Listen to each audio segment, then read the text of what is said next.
Hey guys, I'm SKV and you're watching SKVplaysON, and welcome to a video of Dauntless. If you like this video, please do give it a thumbs up, and if you like it a bit more, please do subscribe to my channel.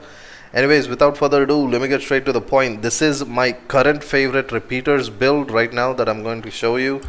These are the repeaters I'm using, and I did make a video before this which had different cells giving me more attack speed and all that, but I have a reason to change it to this one now, and I'll tell you soon enough.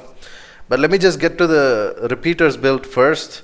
I am using this same build. As you can see, the right side, the loadout is not going to change, the cells are not going to change. I'm using it for Umbral, Radiant and Shock, the same build, but you will see that for Umbral I do have to change the helmet to a Shroud helmet. First things first, I am going to show this on a Chronovore weapon because I'm using this mostly all the time because of the Chronovore legendary ability, which is you can revive yourself if you go down without having to use any of the revive stems that you already have by default in the game.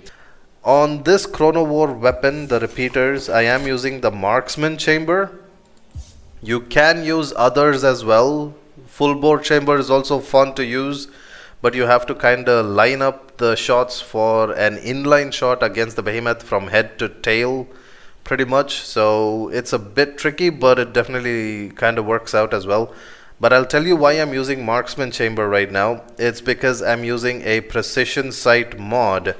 Both these have the same type of function where if you keep shooting one specific target on the behemoth, one specific part, it does more damage towards that part. So the Marksman chamber will let you mark a part, and it will increase damage on that part while it's marked, either from you or from other players in the team. If they shoot at the same mark, the damage is increased on that part, but it's only for a few seconds that the mark stays. During this time, even the precision sight, which is a mod that multiplies the damage, can also do a lot more stacks of the damage already. So these two kind of go really well together. And of course, Saboteur's Grip I'm using because of the landmines that you can throw at the behemoth to interrupt it. This is the only way you can interrupt behemoths using a repeater. Or you can always use concussive grenades. You can see this grenade, you have to craft it at Admiral Zai, and he will help you craft this, and you can use this to interrupt behemoths, but you get only 3 or something. Saboteur's Grip though, you just have to wait for the cooldown time and then you can use it again, but you have to have an empowered reload to be able to get an interrupt. Your repeaters must be empowered reloaded, and then only you'll be able to interrupt with the landmine from the repeaters. Anyways, of course, I'm using the Berserker +3, Berserker +3. I get a total of Berserker +6. I am losing 300 health, but I am gaining 35% damage for 3 seconds if I stack it up 10 times. So it kind of works out. And of course, I am using the Omnicell Tempest because it has a 10% attack speed. And then, of course, it does a little bit of the shock damage when I dash towards the behemoth. The only way to activate this is you have to dodge through the behemoth's attack to activate it, and then use the dash to do shock damage, and also it targets parts that are not broken and does part damage towards that part on a behemoth. But the best part is it also gives 10% attack speed, which kinda helps out because I'm using Assassin's Frenzy +6. The helmet, Karabakh helmet, is what gives me Assassin's Frenzy, and I added another cell to get the Assassin's Frenzy. The Assassin's Frenzy cell is something that gives another 15% attack speed for 40 seconds of a duration if you break apart or assist in breaking apart on a behemoth. You will be able to get the 15%. Now this 15% attack speed adds to the 10% over here, and you'll get 25% attack speed for 40 seconds, which increases your fire rate on the repeaters. Now during this 40 seconds, while this attack speed is active, if you activate your lantern, which is a Shrike, and if you can see, I've added a +6 zeal on the Shrike as well. Now zeal, what it does is it increases the lantern ability effectiveness by 65% if you have a +6 zeal. So the lantern gives 15% attack speed and also movement speed, but because of zeal, this 15% also increases its effectiveness, and probably I get 65% more out of the 15%, so it might reach up to 20 to 24% attack speed for 10 seconds. Now that 20 to 24 attack speed for 10 seconds, if it gets added to the 25% I'm already having here, I'll have around 40 to 50 attack speed, 50% attack speed for 40 seconds, or should I say 10 seconds, because the strike lantern only stays for 10 seconds duration. But here's another thing: to increase a bit more attack speed for these two here, what I did was I used the strikers and I reforged the strikers weapon 10 times. If you reach a 10 reforge on your strikers, you will get a total of 1, 2, 3, 4 and 5% attack speed for all your weapons, which means you've unlocked 5% passive attack speed for all your weapons in the game. Now that 5% and this 10% gives a 15% attack speed passive, and when I break apart it's 30% instead of 25%. I'm just telling you how much of a percentage you have with the attack speed, even without breaking apart or even with activating a lantern.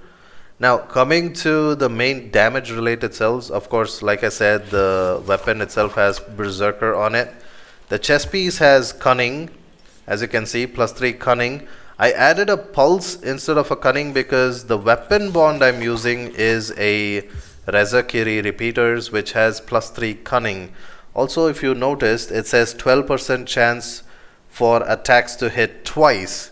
So you will see some numbers double times or 2 times because it's hitting it twice. There is a chance, and because of the attack speed, the chance is going to be happening more, which means you're gonna do double the damage with this particular bond. And because of the +3 Cunning here, it adds to the chest piece. I get a +6 Cunning.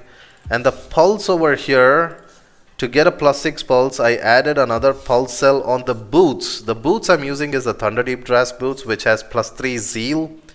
If you remember, I'm using zeal on the lantern. That's how I got the +6 zeal.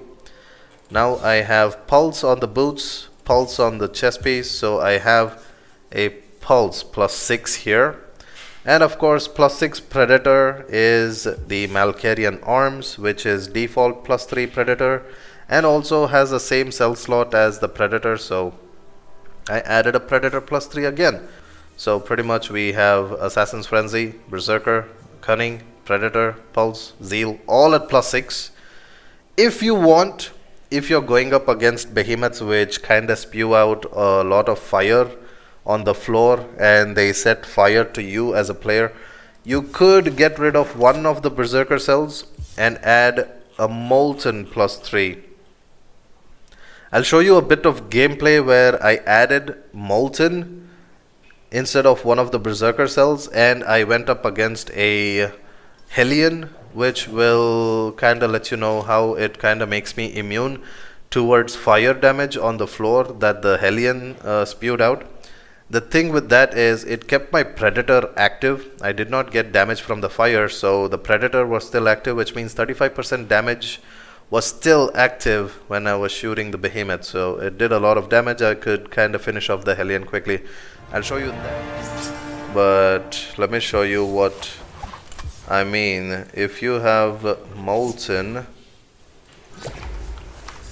and you're going up against a Helium, for example, and you can see that my Berserker is +3 now, and I have a +3 Molten.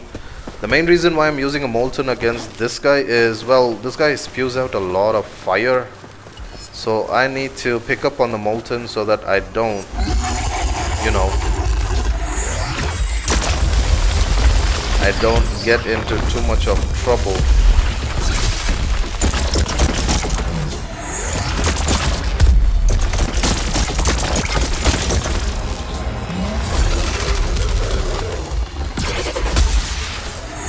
That's the Omnicell that can do quite a bit of damage.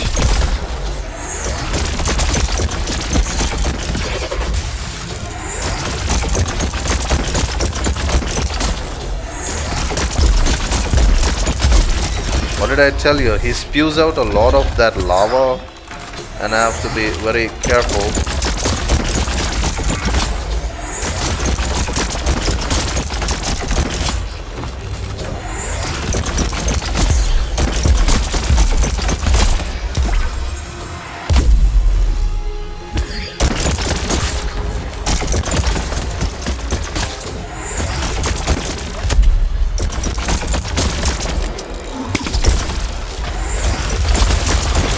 There we go. Thought you could run away, huh? But yeah, you get the point, right? You're still doing a decent amount of damage. As long as I did not get hit, my Predator was still active, 35% damage. And Berserker was giving me 20%-ish damage. And of course, the Assassin's Frenzy on every break would increase the amount of attack speed. Let me show you a little bit of a change on the Umbral. Here the weapon bond is Riftstalker, which has Assassin's Frenzy, and I just had to change the helmet so that I could kinda get the same type of a build here as well. And you can see I'm using Berserker cell on the helmet.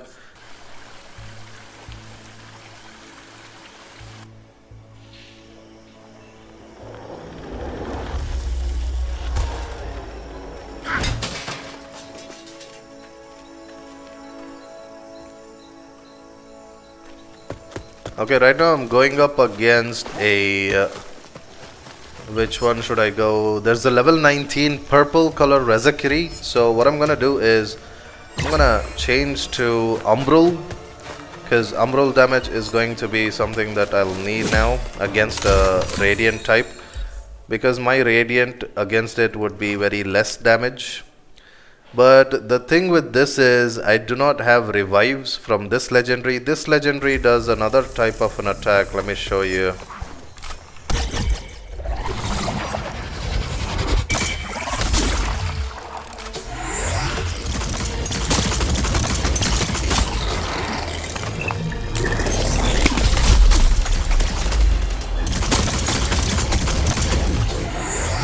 As you can see, those purple orbs that are showing up on the left side of the character, those are the Riftstalker related damage stack, which kinda helps.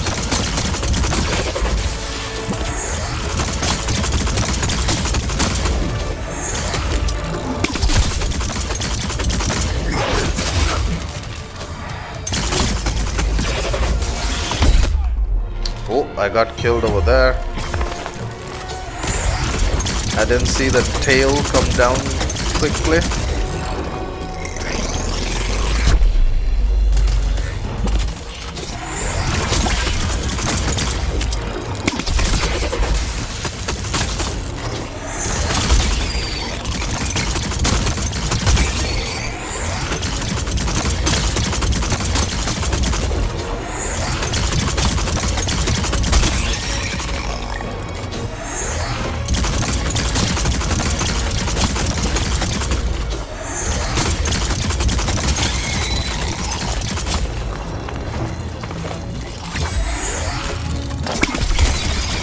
And there we have it. Finished that pretty quickly, and also I have enough time to kinda get my Radiant.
So yeah, obviously going up against different elemental types, you get a much more higher advantage. I'll see you guys next time. Until then, sayonara, etasa, SUNA. Bye bye. Always keep smiling and please stay safe and stay healthy. See ya.